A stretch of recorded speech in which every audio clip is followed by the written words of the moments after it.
thank you, Jesus. Thank you, Jesus. Hallelujah. Hindi na natin kailangan maghanap. Hindi na natin kailangan sa tayo pumunta, no? Ang kailangan lang natin ay bumabat sa presensya niya. Amen? No? Yung presence ni God, hindi na yung makukuha sa magandang mong ginagawa. No? Yung presence ni God, hindi yan makukuha sa performance mo ngayong linggo. Yung presence ni God, simula lang naniwala ka sa Kanya. Simula lang tinanggap ko siya. No? Yung presence niya, nanirahan na sa'yo. Amen? Kaya araw-araw, pwede tayong bumabat sa presensya niya. Amen? Salamat, Lord God. Dahil yung presensya na wala sa amin ay very powerful, Lord God. Thank you, Lord. Kaya nagmamali kasi ikaw saan lang kami magpunta, ano man ang aming sabihin, ano man ang aming gawin, nagiging natural lahat, Panginoon. Walang dapat papunayan, walang dapat sabihin, Panginoon. Kundi kami ay nagiging mahal ng malalayan, naniniwala. Nagiging kakebuki mo, Panginoon.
kabutihan po ng Panginoon ngayon.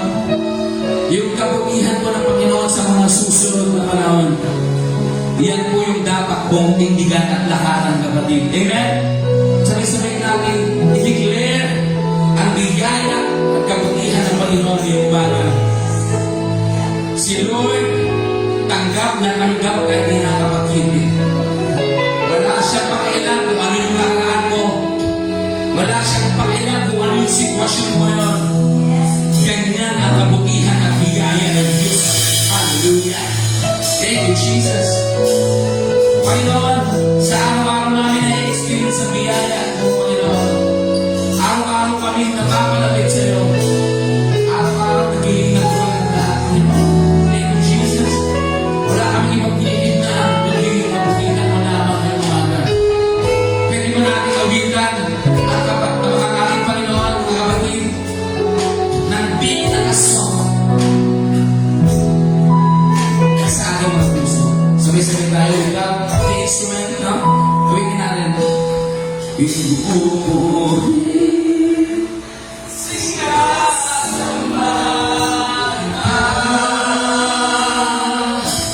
dakilang Diyos at Panginoon. Tunay nga ika'y walang katulad. Hallelujah! Isa pa! Sa kamay niya!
Isang malakas na palakpak para sa ating Panginoon.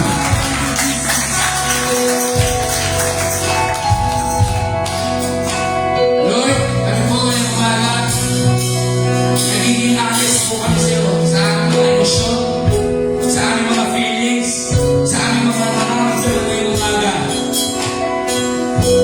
Pero Lord, sa kabila na yan, mas nakikita po namin ngayon na biyaya at pagpapala mo sa aming mga buhay, Panginoon. Mas malaki ka, mas malaki ang iyong mga salita, Panginoon, sa lahat ng aming karanasan, Panginoon. Thank you, Jesus. Thank you, Jesus. Ikaw yung tunay na Diyos, wala kang katulad, Panginoon. Hallelujah, Lord God. At ang pinakamataas na papuri o salpa sa ilaman namin pinabalik, ang lahat ay magsabi niya na Amen. Amen. Amen. Hallelujah.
That is good. All the time. Hallelujah. Praise God. Gandang umaga sa lahat. Gandang gabi. Dun sa gabi. Pagkandod tayo sa itong gabi ngayon. Puli ng Panginoon. Bago ako mag-start, wala kayong makikita ngayon dyan. May technical problem. Mag-pray ako. Kung meron kayong mga cellphone na may Bible apps, gamitin nyo na. Kung may Bible kayo, masin nyo na. Because faith, hindi tayo tulog sa kalang ng Espiritu. Lord, salamat po ngayong umaga. Napakabuti niyo po, iningatan niyo po si Mother Paul. Tunay nga po ang inyong mga pangako, sabi niyo sa Psalms 91 na ang inyong mga anghel ay iingatan kami kahit na minsan hindi kami nakakabantay, pero ang iyong sovereign na pag-iingat, Panginoon, lalo na pag palagi kami na tumatawag sa iyo, ay nandun ka. Sa iyo ang papuri sa pag-iingat kay Pastor Paul, ingatan niyo po siya. At ngayong umaga, Panginoon, sa pagbubulay-bulay namin ng iyong salita, samahan niyo po kami, welcome you, Holy Spirit, sa aming kalagitnaan. Kailangan ka namin, even I, Lord, we can do nothing, do nothing, Lord. We need your wisdom, we need your knowledge na makagawa namin. So, ano po ang nais mo na gawin namin, lalo-lalo na sa iyong kaharian, Panginoon. Salamat, at hindi masyadong mainit. At salamat, Lord, sa kalayaan na ibinigay niyo sa amin para kami ay magsama-sama, magpuri sa iyo, at alam ko nalulugod ka. Patuloy niyo pong siya sa atin ang aming mga puso, sama ng aming mga kapatid at Panginoon. Pinadalangin namin sa Jensen, lalong-lalo na yung sa mga malalayong barangay, Panginoon, na nasalanta ng lindol. Abutin niyo po sila through our government agency, Panginoon, na gamitan nila ito ng mga helicopter na para mas mabilis ang pag-transport ng mga tulong, gamot, pagkain, dahil ang mga kalsada po ay nabiyak na sila. At although may mga nakarating na ay mabagal ang pagdating ng mga tulong, Panginoon, at maraming mga bata, maraming gutom Panginoon at kakasakit. Salamat po. Samahan niyo po kami sa buong umaga na ito sa aming pag-aaral ng salita. Purihin ka in Jesus' name. Amen. Ang main text po natin ngayon ay tatagpuan sa sumabay na lang po kayo sa Ephesians chapter 5 verse 1 to 14. May tumingin doon, wala kayo nakikita rin. Yan, o. Pero mabasahin ko rin ng pwede nilagay ko muna doon pa dun sa verse 1 to verse 14. Kasi wala silang nakikita rin. So yung iba na mayroong Bible app sa cellphone, sumabay na lang kayo. Naiiyan mo doon?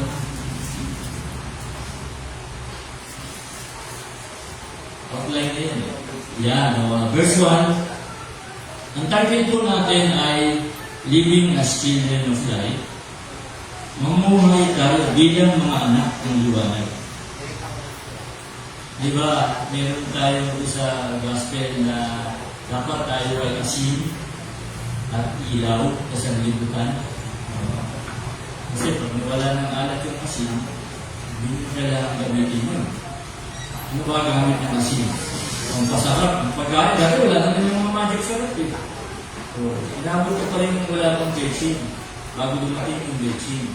Asin lang talaga. Kasi yung airport, yung Las Piñas, ano ng asin yan? Umaraw, asin lang, okay lang. So, pero ang tatalakay natin ay ilaw, light, liwanag. Basta nasa iyo ang Panginoong Jesus at totoo na sumusunod ka sa mga salita niya, umalis niya, ina-apply nyo, dapat ay magliwanag tayo. Yan ang mensahe ko ng umaga. Verse 1, dahil kayo yung mga anak na minamahal ng Diyos, tularan ninyo siya. Verse 2, mamuhay kayo puno ng pag-ibig tulad ng Kristo dahil sa kanyang pag-ibig sa atin, inialay niya ang kanyang buhay bilang mabangong alay at handog sa Diyos. Verse 3, kayo'y mga hinirang ng Diyos, kaya hindi dapat mababik man lamang na kayo'y nakikapit o gumagawa ng anumang uri ng kahalayan o paglingkod.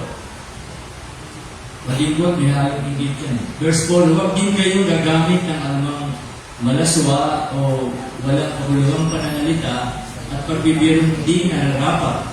Sa halip magpasalamat kayo sa Diyos, alam na ninyong walang bahagi sa karya ng Kristo at ang Diyos ang taong nakikapit, mahalay o sakim sapagkat ang kasakiman ay isa uri ng pagsamba sa Diyos-Diyosan. Verse 6, huwag kayong kadaya kanino man sa pamamagitan ng mga pangagwirang walang kabuluhan, sapagkat dahil nga sa mga ito, ang Diyos ay nagpupuot sa mga suwail. Verse 7, kaya huwag na kayong makikisama sa kanila. Verse 8, magagalang ko ng dati, kayo'y nasa kadiliman, ngunit ngayon nasa kaliwanagan na. Nasa liwanag na tayo dahil kay Kristo. Sapagkat kayo nasa Panginoon. Yan yung sabi niya. Mamuhay kayo ngayon nang nararapat sa mga taong nasa liwanag. Next. Sapagkat pawang mabuti, matuwid, at totoo ang ginagawa ng namumuhay sa liwanag. Ulit-ulit na yung liwanag. Pag-aralan ninyo kung ano ang kalugod-lugod sa Panginoon. Verse 10, dapat pa. Verse 11, huwag na kayong makikisama sa mga taong gumagawa ng mga bagay na walang ibinubungang kabutihan. Sa halip ay gunyag ninyo ang mga iyon. Ito. Verse 12, kanyahiyang mabanggit man lamang ang mga bagay na iyon na ginagawa nila ng lihim. Verse 13, ang lahat ng nalalagad sa liwanag ay nakikilala kung ano talaga ang mga iyon. At nalalantad ang lahat dahil sa liwanag. Kaya't sinasabi, gumising ka, ikaw na natutulog, bumangon ka mula sa libingan at liliwanagan ka ni Kristo. Pray mo na ako ulit. Lord, Holy Spirit, kailangan ka namin. Bigyan po kami ng talino, ng pag-unawa ngayong umaga, na maunawaan namin ang iyong mga salita, buhay na salita, na ginagamit namin ang gabay sa aming pamumuhay. Salamat, Lord, at nawa mapurihan ka namin sa aming buhay. Let's proceed. Point number 1, lumakad sa pag-ibig sapagkat taglay mo ang wangis ng Ama. Di ba sabi, we are created in the image of God. I think sa tayo ng Genesis ko lang nagkakamali. Hindi ma-reflect dun eh. Kaya makinig na lang po kayo ng mabuti. Hello? Makinig na lang po kayo ng mabuti. So, kung kawangis tayo ng Ama, dahil hindi ka tayo niya, dapat ang palaging nasa isip natin ay gumawa ng tama. Dahil pag hindi tayo gumawa ng tama, baka tamaan tayo. Di ba? Dapat right ang gawin natin. Yun naman ang essence ng liwanag eh. Yung mga binanggit dyan, puro, pag kinategorize niya yan, puro moral yan, moralidad. Moral. So, pag-iapi. Anong binanggit pa ron? Pagsasalita ng mahalay. Tama bang sabihin ng pastore yung mura? Parang hindi pa yung masyadong mabigat, ano? Hindi pa ako nagtulad namin, no? So yung salita mura, dapat iniiwasan na natin yan. Iwasan natin yan. Lalo na sa guilty ako dyan.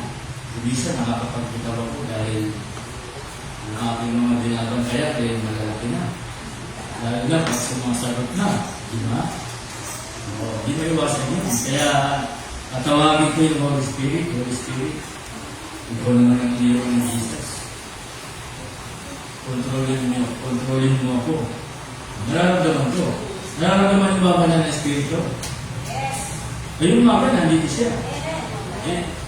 Amen? Amen na. Kaya kung si Jesus Christ, andyan na sa ito siya. Remember yung John chapter 3, di ba? Huwag yung makalimutan yun. Napakalaga ng banal na Espiritu para makapamuhay tayo ng liwanag. Ang liwanag kasi, ang mga tinugod kasi dito, more on moral.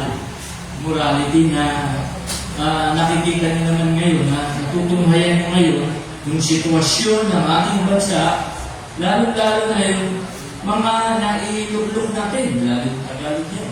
Yung mga nailublog natin, hindi na natin nagkagano'n. Nung bago siya namamahal siya, puro magaganda. Pero may nang lumalabas ang mga bibig ay hindi na maganda. Huwag natin tularan. Verse 1 yun eh, no? Dahil kayo mga anak na minamahal ng Diyos, tularan niyo siya. Si Jesus nagagalit siya. Pero hindi siya kailanman nagmura ng idol words. Hindi siya. Meron ba kayong alam na verse na ang Panginoon ay nagkasala? Wala. Di ba sabi sa Romans 3:23, anong sabi doon?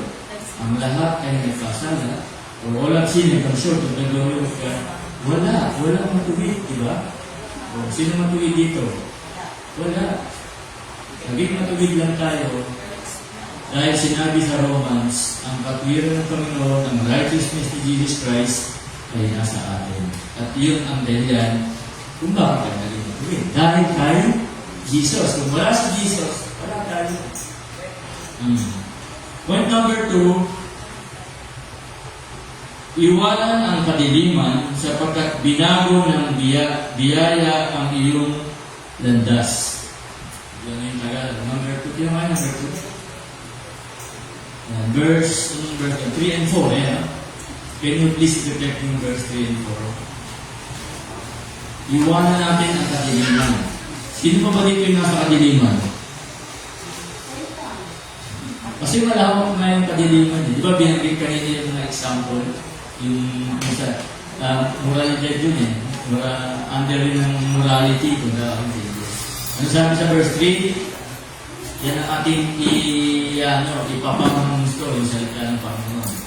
Kayo yung mga hinirang ng Diyos. John 15, John 14. Hinirang tayo ng Diyos.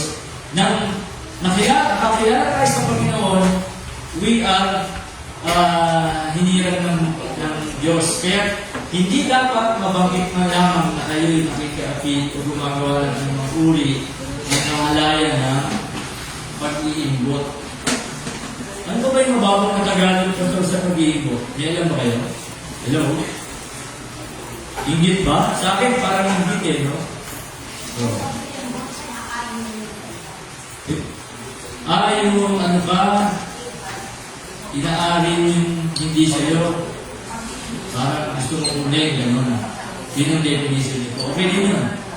Then verse 4, huwag din kayong gagamit na anumang malaswa o walang kabuluhang pananalita at pagbibirong di nararapat. Sa halip, magpasalamat kayo sa Diyos.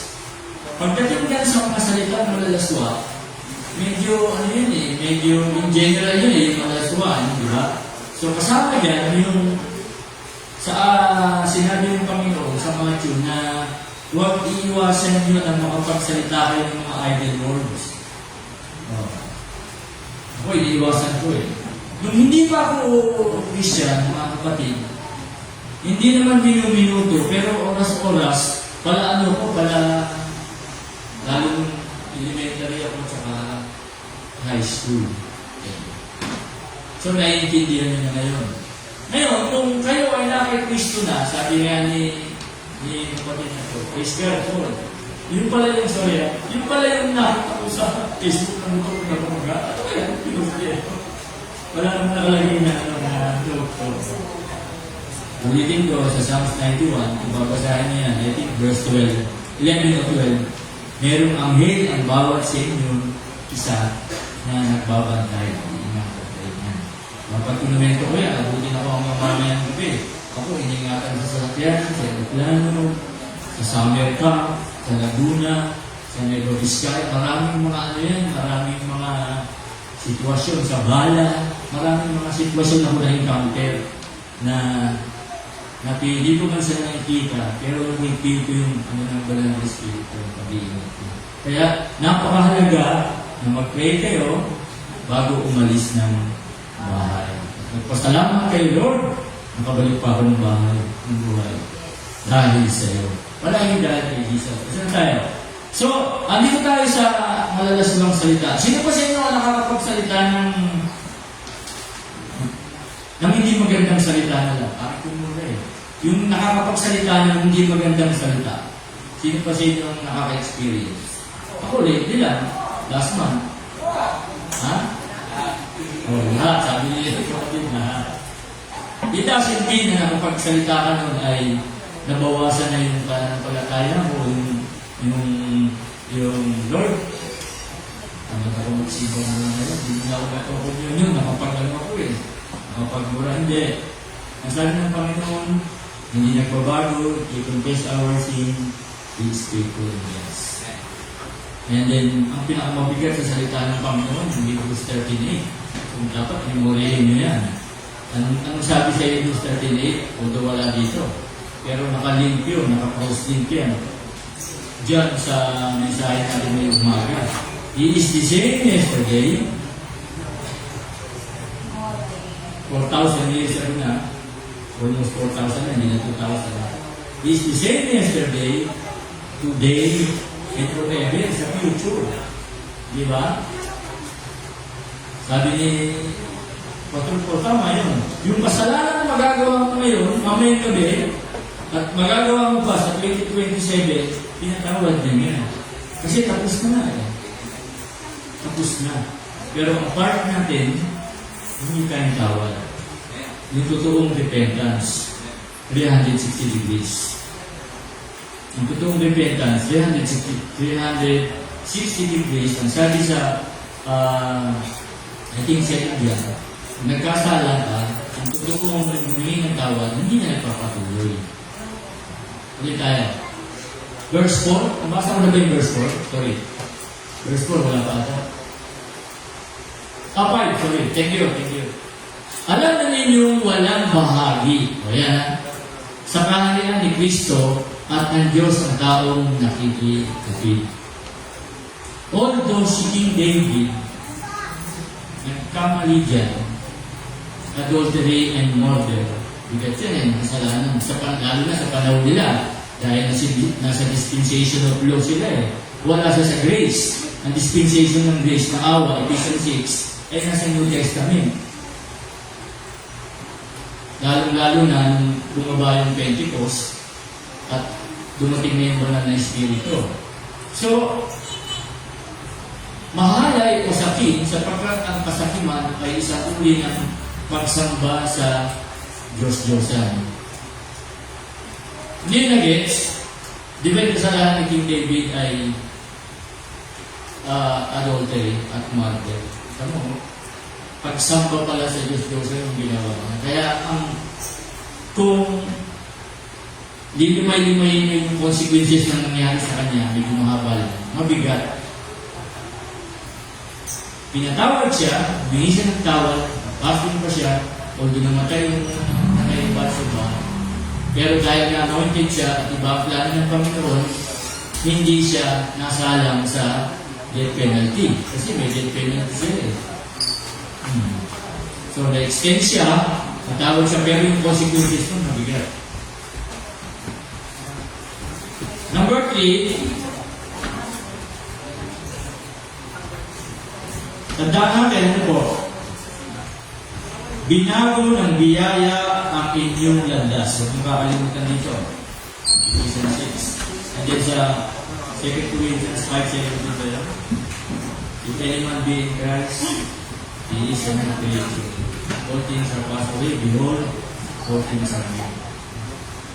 Dahil sa grasya, ang ating pagiging matuwid dahil kay Kristo. Unang pangalawa, hindi dahil sa gumagawa tayo ng mabuti, kaya tayo naligtas. Huwag kayong mawala doon. Gumagawa tayo ng mabuti dahil ligtas na tayo. Yan. Ephesians 6. For by grace, we are saved and not of yourself.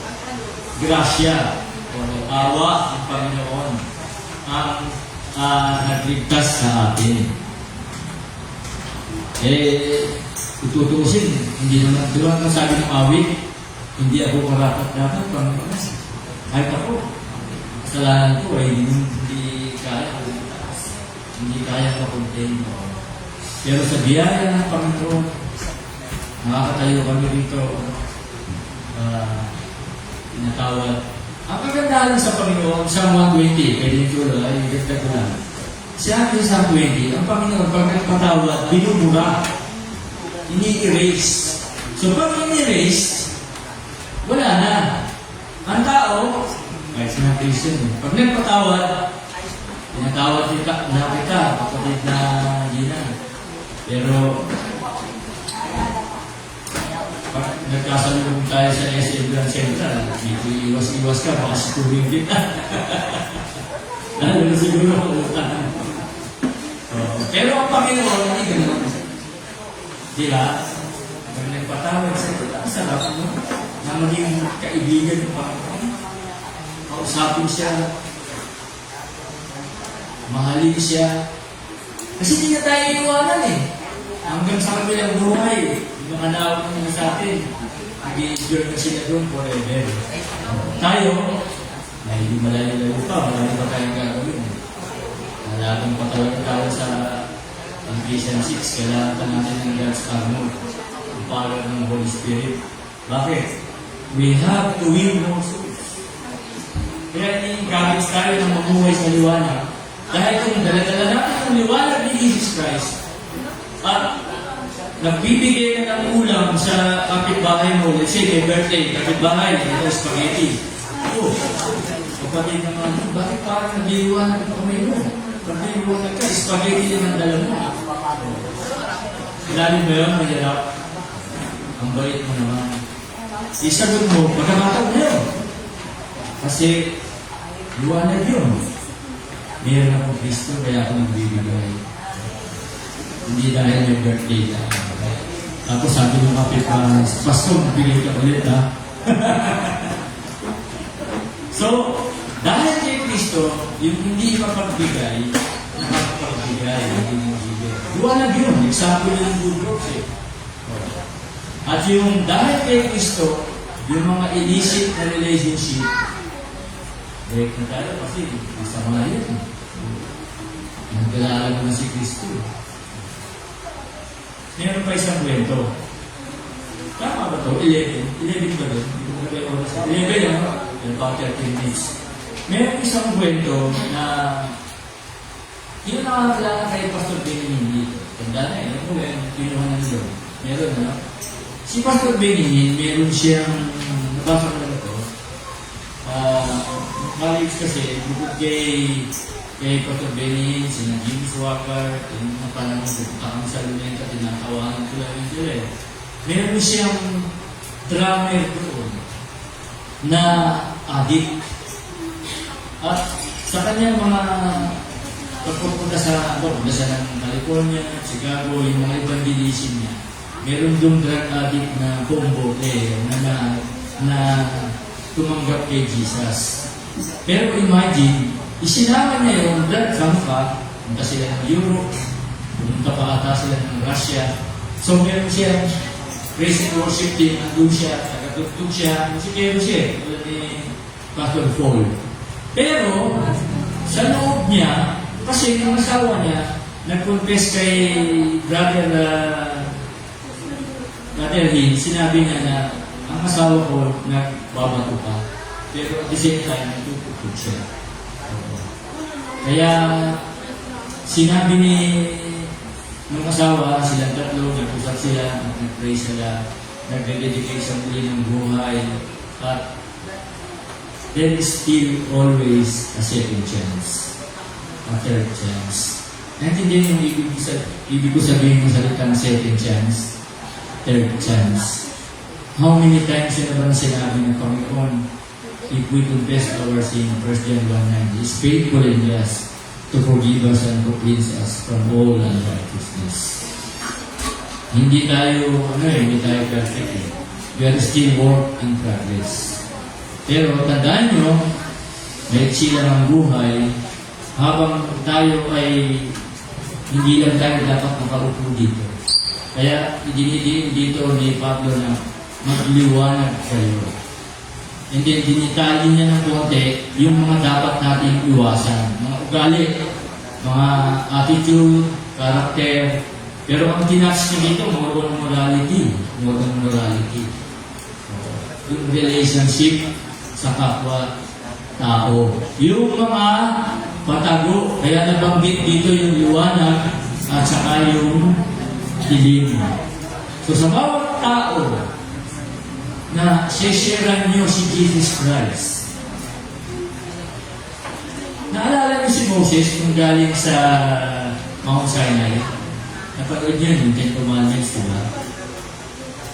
40 days and 40 nights nag-prayer and fasting sa naman mag-isa umakyat eh.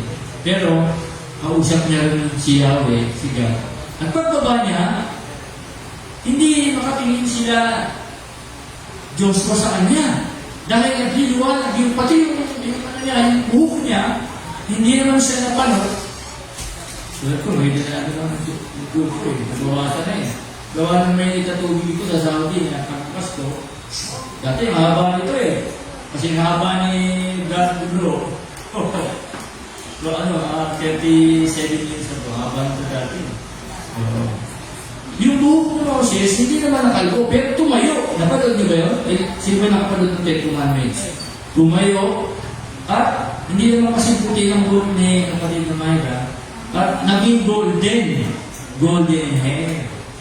So, at ang salita niya, naging malabong. At siya ay kumikinang. Kaya sabi ni Moses, hindi nila ang kuya niya. Tama, hindi niya alam kay Aaron. At saka si Miriam, hindi ka namin matingnan. Kaya ginawa niya, tinakpan nila, di ba? Tapos nilagyan ng butas. Oo, para mag-meeting sila eh. Paano nagliliwanag? Mas maliwanag pa yan. si Moses. Hindi naman tayo kailangan magliwanag ng ganun. Pero dito, nag-example ako kanina, yung mga maliit na pagbibigay sa kapitbahay, may birthday, halimbawa, Pasko, ewan ko, walang bilib mo sa fiesta. Ganda po ba kayo pag-fiesta? So, pero yung, hindi ko itatouch yun. Pero yung pag may birthday, at isang kawa na spaghetti ang niluto nyo, dito sa bagong bago, tabi-tabi ang bahay, di ba? O, mga amoy nila yun. Pag may sobra, bigay kayo. At sigurado yan, maraming itasabi ang kapitbahay. Ito pala ito sa kapatid ng Marlene. Born again pala ito. Nagbibigay, hindi madamot. Basta sinabi sa inyo ng kapitbahay na hindi ka madamot, palabigay ka, nagliliwanag na kayo. Hindi lang sobrang liwanag. Next. Panghuli, ano po? May mga cross-reference pa ito, pwede ko na itatas. Kasi gusto ko ngayon, magkaroon tayo ng mga 30 minutes, 20 minutes na groupings. Bitin tayo ng nakaraan eh. So, panghuli, number 3, ayan, although nabanggit ko na. Number 3, paliwanagin ang ilaw. Paano ba pinapaliwanag yung ilaw sa bahay? So, paano? Iyon mo. Di ba? Siliwanag ng ilaw. Ikaw ang mga kapatid na paano mo yung ilaw mo? Living like Jesus. Dala ka ng Bible tracts. Kasi yung Bible tracts, isa sa nagpalakas sa akin yan, nag-save sa akin, nabasa ko lang. Ito kaya ito? Jesus? Nagbabago ng buhay, Bible tracts eh. Kasi tingnan nga, tapon ko. Tapos pinalikan ko ulit, binasa ko ulit. Pag-uwi sa bahay, binasa ko ulit. Umaano sa ako sa babago. Sa akin, pag binago, kailangan ibitin, paluin eh, pag nagkamali eh. Mga bata na, di ba?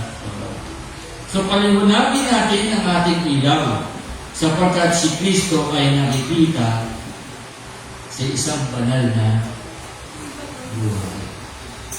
Hello?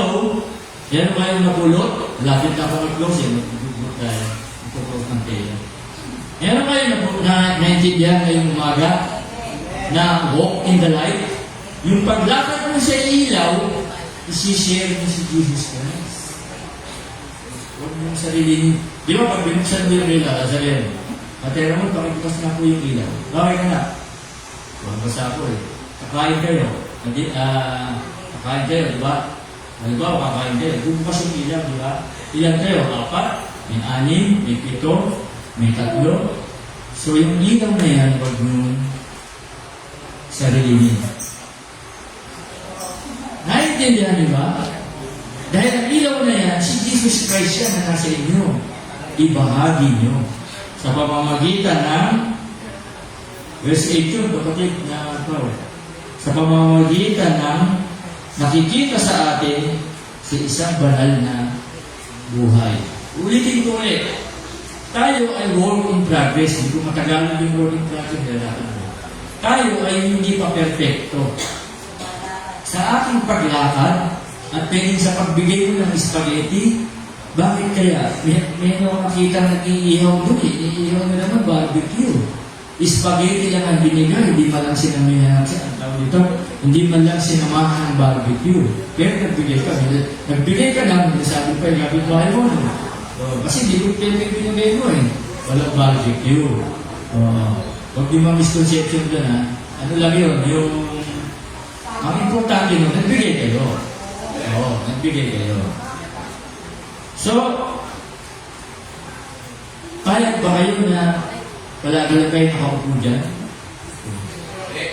Ako hindi ako papayag kasi nung seminar namin ni Pastora Friday, Sabado doon, kulang na lang, umuwi na ako. Sabi ko siya, umuwi na ako kasi tinatamaan ako. Para kung sinuntok ng kalahin pa kayo kasi kung kunti pa lang yung nadala ko kay Lord. O pag tinanong ako ilang taon na ba ako kay Jesus Christ, kwentahin niyo yun. Bilangin niyo yun, July 19, 1979, alas 7 ng gabi sa Marikina, Rizal. Patayin na yung pastor mo. Pentecostal Gospel. Doon ko tinanggap si Jesus Christ. Nang totoo. Kaya pag uwi ko, naglakad ako, masalubong ko lang, titignan ng balot, binilan ko ng balot, inatanggap ko kay Jesus Christ. Ang sabi ko, magsimba ka sa linggo. Nagsimba naman, dala pa rin yung balot.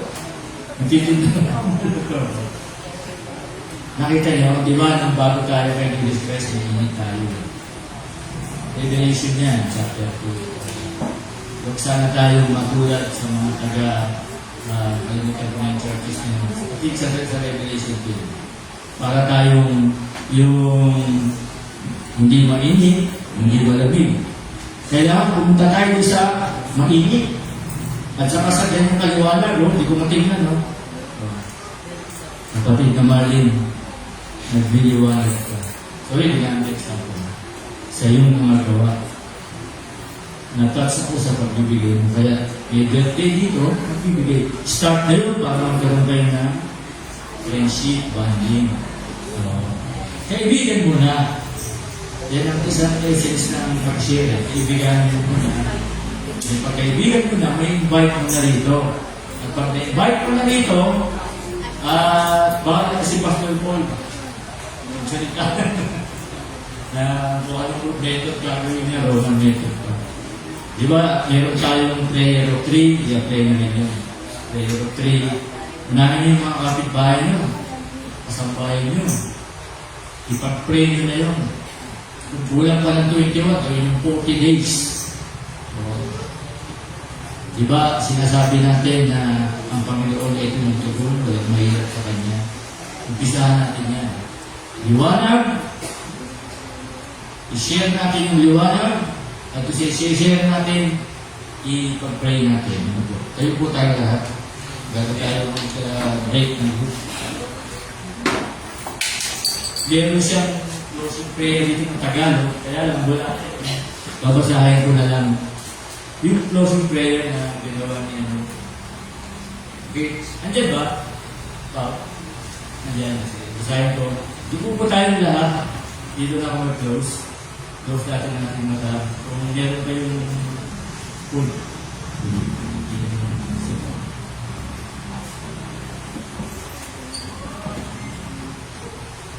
Wala pa. Hindi ba pa ako sa inyo?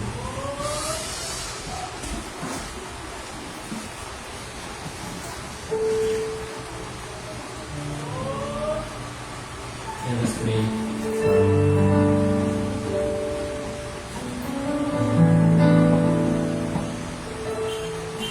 Tawad, Lord. Medyo natutulog kami.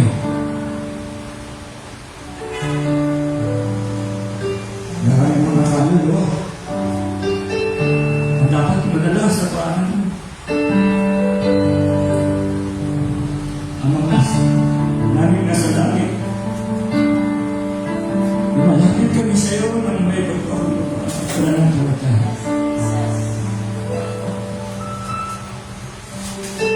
Kailangan ka namin, Holy Spirit. Naway hindi kami makontento lang na kasi-kasi mapakito. Imbitahan namin kami mga classmate, kaibigan, kapitbahay.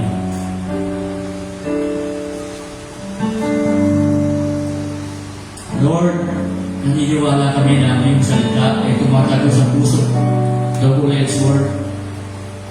Lalo-lalo na pag matayunti ang aming panalangin. Ikaw ang Diyos na hindi natitinag. Kahit ang lupa man ay mauga, tumuga o lumindol, ikaw ang aming kanlungan sa oras ng takot. Aming liwanag sa gitna ng dilim at aming pag-asa sa panahon ng pangamba. Panginoon, salamat sa iyong salita.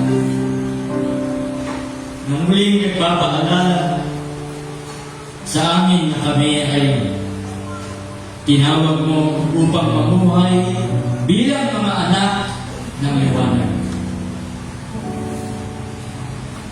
Panginoon, tulungan niyo po kami ng Espiritu. Ang design ng aming puso ay magwi ng mga kaluluwan, magdala sa iyong sambahan. Beksi na ang panahon mo. Tinatanggap namin ang hamon. Salamat. Salamat sa iyong salita. Patuloy ka namin sasabayin. Bagaman tumisan sa blame kami, hindi ka mali. Pero salamat sa iyong pagkakaroon sa iyong pagkakaroon. Salamat, Lord. Bigyan mo po kami ng alam. Bigyan mo po kami ng kauhawan ng mawin namin, yung mga lalo-lalo na yung aming gamit bahay. Kasama sa bahay na wala pa sa iyo. Ang makakilala din sa iyo, Panginoon.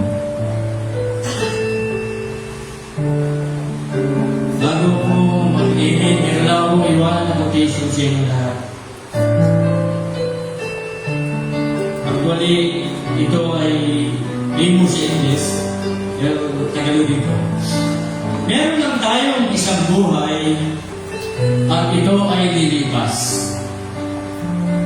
Ngunit ang ginawa nating mabuti, ang mga mabubuting bagay dahil kay Kristo ay pananatili.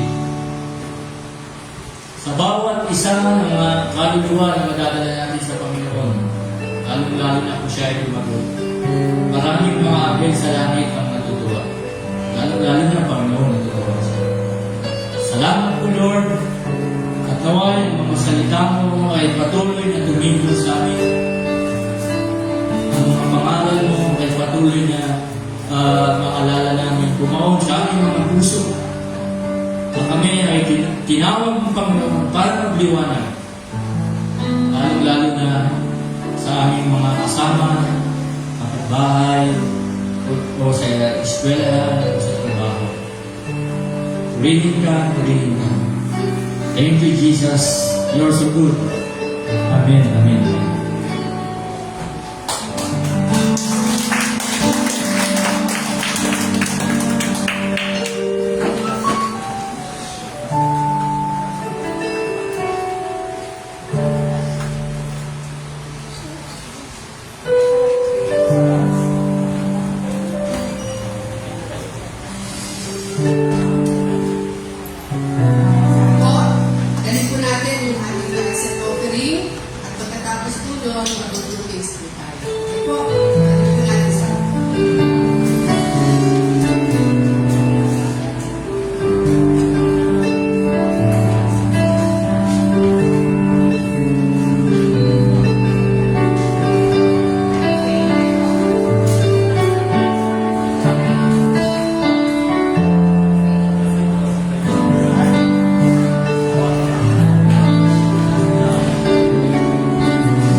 Pagpalain po ang mga kamay na ginamit po ngayong umaga at patuloy na dalangin ang kagandahan sa pagbibigay. Salamat po. Ito po yung aming dalangin sa pangalan ni Jesus. Amen. Okay po. Bago po yung benediction, after po ng groupings, may benediction po yan. Nakaunti po tayo. Groupings po tayo. Reflection tayo doon sa mensahe. Okay? So, sharing time. Dito po ang Dorcas. Ang mensa ko dito.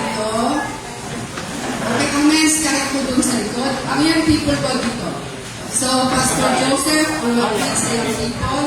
Si Teacher Julina sa mga kids. Dito po tayo medyo maano kasi sharing kami. So lahat po ng young people dito, babae, lalaki dito. Sa men's po, Pastor Greg. Asan si Pastor Arthur? Okay. Dito kayo banda.